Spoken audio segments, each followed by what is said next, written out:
Hello, my friends, and welcome back. Thank you very much for being with me again today. I have a funny article. I think it's dealing with the former Prime Minister of Great Britain, Boris Johnson, and Tucker Carlson, the host of Tucker Carlson Tonight show on Fox News. And I gotta tell you that Tucker, I think he has the biggest audience from all the other shows, I think, that are over there from CNN, Fox, and others.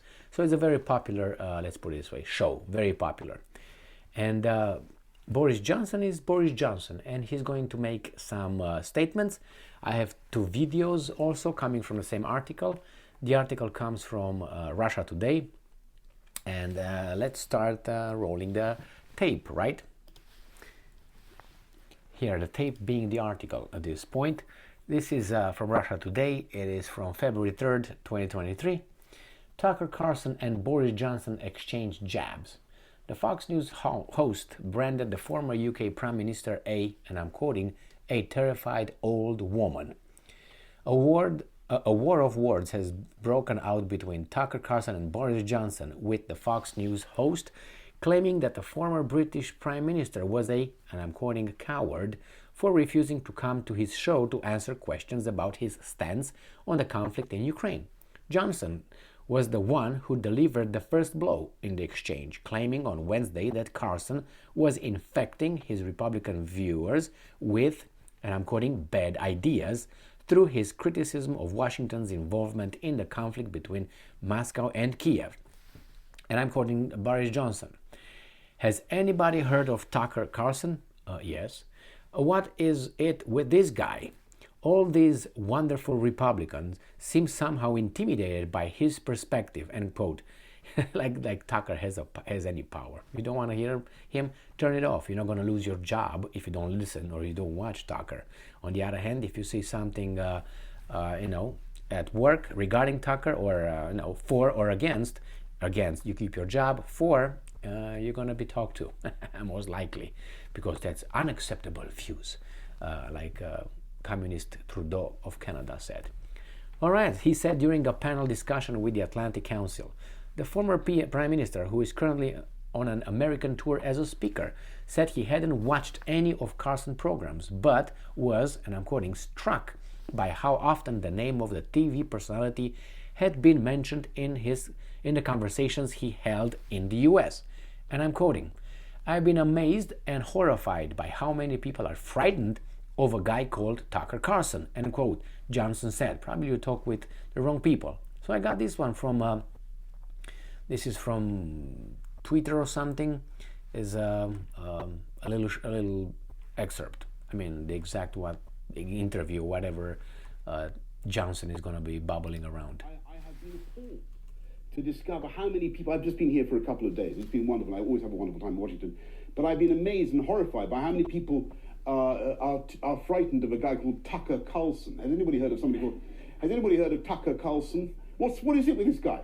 All these wonderful Republicans seem somehow intimidated by his perspective, and I haven't watched anything that he's said, but I'm struck by how often this comes up. Some bad ideas are getting into starting to infect some of the thinking around the world. That's why the government needs to intervene and keep us from these bad ideas, correct, Boris Johnson? Little piece of tyrant. What Putin stands for, what he believes in. All right, he now goes to Putin, obviously. Now, the Fox News host fired back at the British politician during his show on Thursday. According to Carlson, he was shocked by Johnson's comments because shortly before making them, the ex-prime minister had been invited to his program to defend his stance on Ukraine, but he refused to come. Coward. I mean, come over and say. If you really believe in what you say and you think truth is on your side, you wouldn't have any problems to come in front of anybody and say what you think and support it, but you are afraid that you are going to be demolished. Johnson grilled cowards in Washington that were afraid of his show. and I'm quoting, yet somehow he never mentioned he was one of them, end quote, the conservative pundit stated, and I'm quoting again Carlson. We knew that Johnson himself was a coward. We watched during COVID as he transitioned into a terrified old woman, but we had no idea he was also a liar. We should have known. End quote. Carlson concluded, and I have here this excerpt of some of Carlson's statements, coming again from Twitter somewhere. Boris Johnson is a famously articulate man. He's the kind of guy who can quote Aeschylus from memory in a dinner toast and still make you laugh. So we figured he was perfect. A few hours before airtime, his publicist called to say that Boris Johnson wasn't coming. And that meant that Boris Johnson, reputed to be the smartest leader of any English-speaking country in the world, did not want to publicly defend his position on Ukraine. He was afraid to take questions about it. All these cowards in Washington are afraid of this show, Boris Johnson said derisively. Yet somehow he never mentioned that he is one of them. Again, we had just invited Johnson on the show hours before he said that. It was remarkable and remarkably dishonest. We knew that Johnson himself was a coward. We watched during COVID as he transitioned into a terrified old woman, but we had no idea he was also a liar. We should have known. All right, so that's it with these things.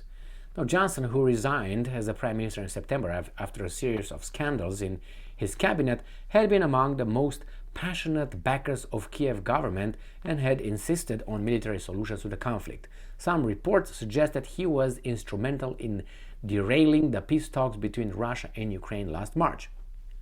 Carlson, on the other hand, has never hesitated to attack the Biden administration's policy on Ukraine, arguing that the billions that the US has given Kiev could be better spent on fixing problems in America, and warning that Ukrainian President Volodymyr Zelensky was trying to drag the US into a direct military confrontation with Russia.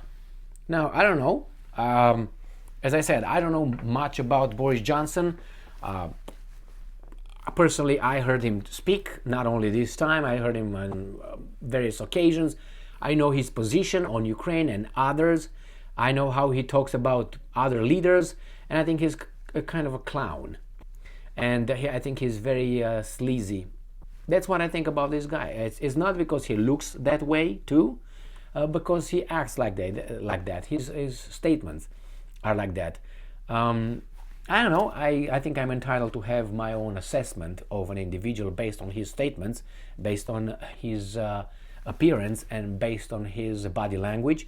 So, like anybody else can have an opinion or assessment of me or anybody else.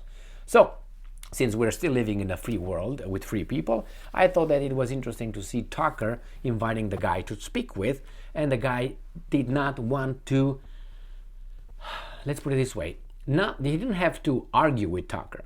He had to expose his views in front of the audience of Tucker. But you're afraid. You like to be on a echo chamber, and with all your people that agree with you, and you would not be able to present your argument in a decent, logical, intelligent manner. Therefore, you would like to, remember, bad ideas. So what do you do then? Somehow prevent people from having bad ideas or expressing what you call as bad ideas. Remember, mental effort is always harder than physical effort. So it's always easy to smack someone than to argue with someone. That's how we are. So for him, instead of using his mental effort, which would have been too much for him, he can use his physical. So he couldn't ban Carlson. He couldn't make us not have what he called bad ideas. So he refused the debate. What do you do with debate? When you debate, you try to find the truth. Some people want to win the debate. What is winning the debate? That means my side is the right side, your side is the wrong side.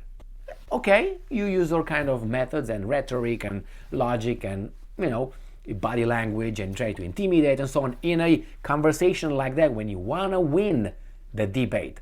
But when you want to find out what's the best alternative for an event, for a situation, like you have the Ukraine war, or however you want to call it, you want to find out the best way to get out of it. No, this guy wants His way is the best way, but I'm not going to talk to you. I'm not going to debate it with you. I'm not going to provide you with how I reached that conclusion, how I analyze the information I have and present it to you in such a way that I will persuade you to join me.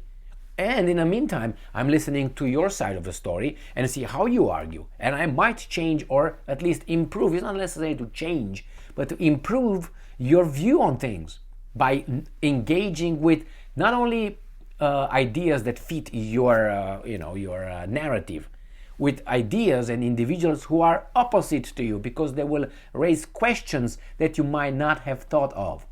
So when you say, okay, I'm going to go to the store, you take the pros, you take the cons, you take the accidents, you take what's positive about it and what could happen negatively and positively. If you think only about, be optimistic. No, being optimistic means you are just taking half of it.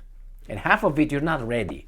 You're not ready for whatever happens over there. It doesn't mean you be a pessimist, like an old, he said, right, Tucker. You don't have to be like that, but react in a certain kind of way, having all the evidence. And this guy refused debate, refused to at least come in front of the audience.